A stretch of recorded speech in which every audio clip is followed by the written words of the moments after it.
वालेकुम, this is Karachi kitchen कहानी। मैं हूं किरण साद और ये रमज़ान स्पेशल एपिसोड हमारे चल रहे हैं। और आज की रेसिपी ये एक ऐसी रेसिपी है जो रेस्टोरेंट्स वगैरह में जाएं तो एज अ स्टार्टर लोग बड़े शौक से लेना पसंद करते हैं। मैं बात कर रही हूँ पेरी बाइट्स की। उसके फ्लेवर्स को इन्हेंस करना हर किसी की बस की बात नहीं होती है, तो हम आज वो छोटी छोटी टिप्स एंड ट्रिक्स सीखेंगे कि जिससे हम पेरी बाइट को ज़बरदस्त से फ्लेवर के साथ इन्हेंस करते हुए किस तरह से पेरी बाइट बनती है। क्योंकि यूजली क्या होता है कि या तो नमक मिर्च मसाला कम हो जाता है पेरी बाइट बनाते हुए, तो वो मुश्किल होता है जब आप फ्राई करते हैं, बनाते हैं, चखते हैं, फिर ही पता चलता है। ठीक है, हम आपको बताएंगे किस तरह से उसको बैलेंस करके पेरी बाइट को हमने बनाना है। ठीक है, तो चले रेसिपी स्टार्ट करते हैं। पेरी बाइट जो है वो एक साउथ अफ्रीकन रेसिपी है और इसके लिए एलपिनोज मिर्चें हैं वो यूज़ होती हैं। लेकिन हम एशियन हैं, हमें आपको पता है कि हर चीज़ में थोड़ा सा स्पाइस लेवल चाहिए होता है। तो अगर आप इंडिया से या पाकिस्तान से हैं तो ज़रूरी नहीं कि आप एलपिनोज ही लें। अगर आपको पसंद है, स्पाइस लेवल आप कम खाते हैं, तो एलपिनोज आप ले लीजिए, उसका मसाला थोड़ा सा आप स्पाइसी कर सकते हैं।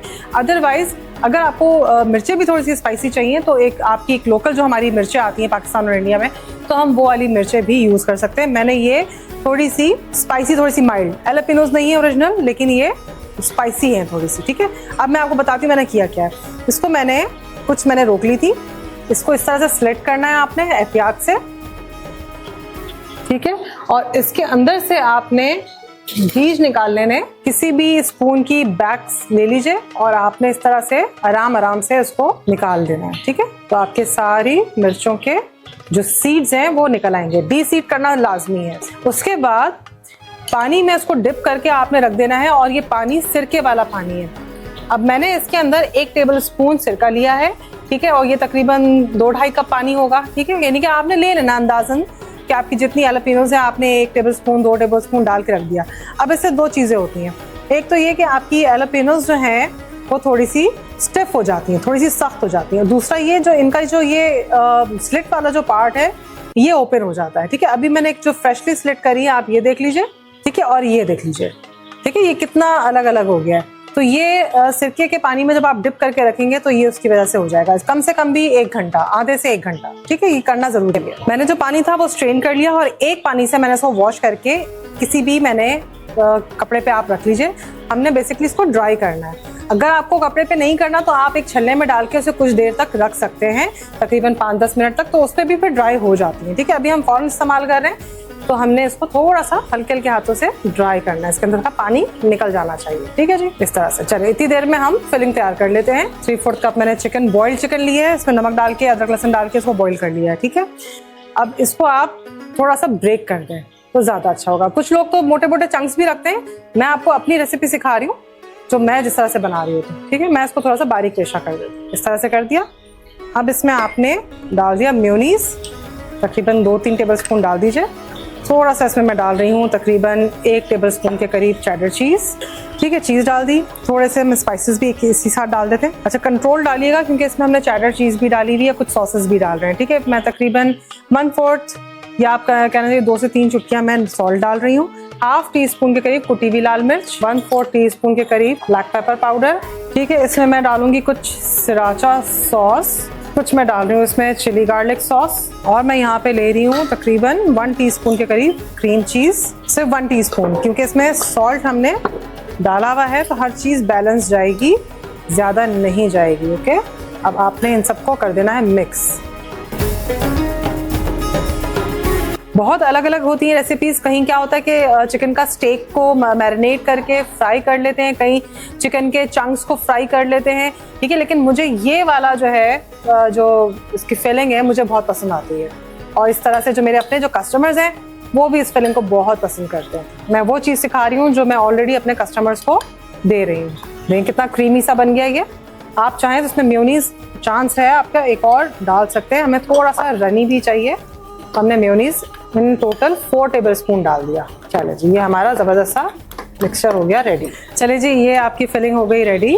ठीक है, बहुत ही मज़ेदार सी चटपटी बनाइएगा। ठीक है, मसाला थोड़ा सा निकलता हुआ होना चाहिए। अंडरस्टैंड? निकलते हुए का मतलब है यानी कि स्पाइसेस भी और नमक भी थोड़ा थोड़ा ज़्यादा, ज़बान को थोड़ा सा तेज़ लगना चाहिए। ये आपने भर दिया। ठीक है, अब इसमें मैं डाल रही हूँ थोड़े स्ट्रेच के लिए मोज़रेला। मेरे पास एक्चुअली श्रेडेड है। ठीक है, तो प्रॉब्लम ये है कि मेरे पास मैं पूरी एक बार नहीं इसमें डाल सकती हूँ, मैं इस तरह से डाल रही हूँ। ओके, और आपने इस तरह क्लीन कर लेना है। ठीक है, इस तरह करके सारी आप तैयार कर लें। चलिए, सारी फिलिंग हो चुकी है, कोटिंग कर लेते हैं। इस तरह से मैं एग बीट कर रही हूँ। अच्छा, मैं आपको एक और चीज़ बताती हूँ। चले, ठीक है, ये मैंने यहाँ पे कप रख लिया और कप में मैं ये, इससे आपकी लाइफ बहुत आसान होने वाली है। यूजुअली मिर्चें हैंडल नहीं हो रही होती हैं, तो हम इसको इस तरह से कप में डाल के इसकी कोटिंग कर लेंगे। अब क्या, इसी तरह से wait hand, dry hand, 2 separate hands, इस तरह से कोटिंग करी आपने। इसके बाद हमने एग में डिप किया, अब आप देखें कितना इजी है। ठीक है जी, एग में डिप किया और यहाँ पे हमने direct into the bread crumb. ठीक है, roll it again, second time, repeat and bread crumb, that's it, बस।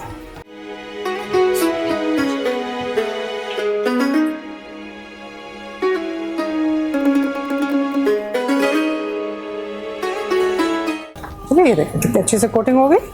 इस तरह करके सब कोटिंग कर लेंगे। कोटिंग कर ली हमने। ठीक है जी, फ्राइंग पे डालते हैं इसे। बिस्मिल्लाह। अच्छा, मैं होम शेफ्स को एक और टिप देती हूँ। जो नई बच्चियाँ होती हैं या नई ख़वातीन जो होती हैं ना, तो क्या करती हैं कि वो थोड़ा सा इन्वेस्टमेंट के अंदर ना थोड़ा डर रही होती हैं। तो हमें कह दिया जाता है कि 12 बनाना, तो हम क्या करते हैं कि जाके ना 12 ही लेकर आ जाते हैं। तो आप कोशिश कीजिएगा जब भी आप पेरी बाइट्स बनाएं या इस तरह की कोई नंबर्स वाली चीज़ बनाएं, तो क्वांटिटी में आपने 2-4 एक्स्ट्रा लेनी है। क्यों? ये देखें, मैंने अभी बना रही थी, बनाते बनाते ये हो गई टिंग, टूट गई। हो जाता है, कोई मसला नहीं है। तो आपने इस चीज़ से बचने के लिए कि अगर आपका 1 आध पीस 2 पीस डैमेज हो जाते हैं तो कोई मसला नहीं है, आपकी क्वांटिटी पूरी रहेगी बिल्कुल। ठीक है, ठीक है जी। अभी ये हल्की आंच थी, तो इसको हम बस अभी हमने आंच तेज़ कर दी ताकि ये फ्राइंग पर चला जाए। बहुत हल्की आंच पे नहीं करना, वरना वही होगा कि कोटिंग उतर जाएगी। आप इसकी कोटिंग देखिए कितनी ज़बरदस्त तरीके से हुई हुई है। ठीक है, और ये बिल्कुल नहीं उतरेगी। अच्छा जी, आप क्या कर सकते हैं, जब मैंने डबल कोटिंग कर दी ना, डबल कोटिंग करने के बाद अगर आपने कस्टमर को भिजवाना है तो डबल कोटिंग करने के बाद आपने उसे ट्रे के अंदर फ्रीज करना है। ट्रे के अंदर फ्रीज करके जब थोड़ी सी वो हार्ड हो जाती हैं तो फिर आपने उसको बॉक्सेस के अंदर कन्वर्ट करके पैक करके फिर आपने कस्टमर को भेजना है। ठीक है, और फ्राई करना है तो आप फ्राई कर लीजिए फटाफट से निकाल के। ठीक है जी, ये ज़बरदस्ती फ्राई होगी माशाल्लाह माशाल्लाह। फ्राई कर लेते हैं, किसी भी वायर रैक पे रख दें, किसी पेपर टॉवल पे रख दें।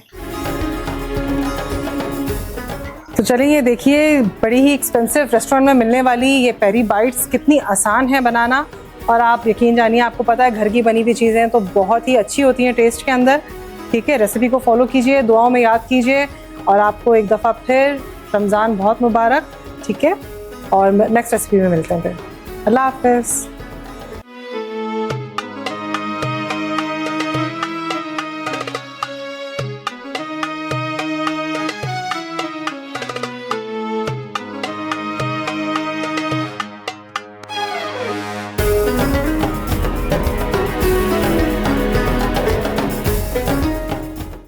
रमज़ान मुबारक के इस बाबरकत महीने में हम ला रहे हैं आपके लिए रमजान के बहुत ही खास पकवान।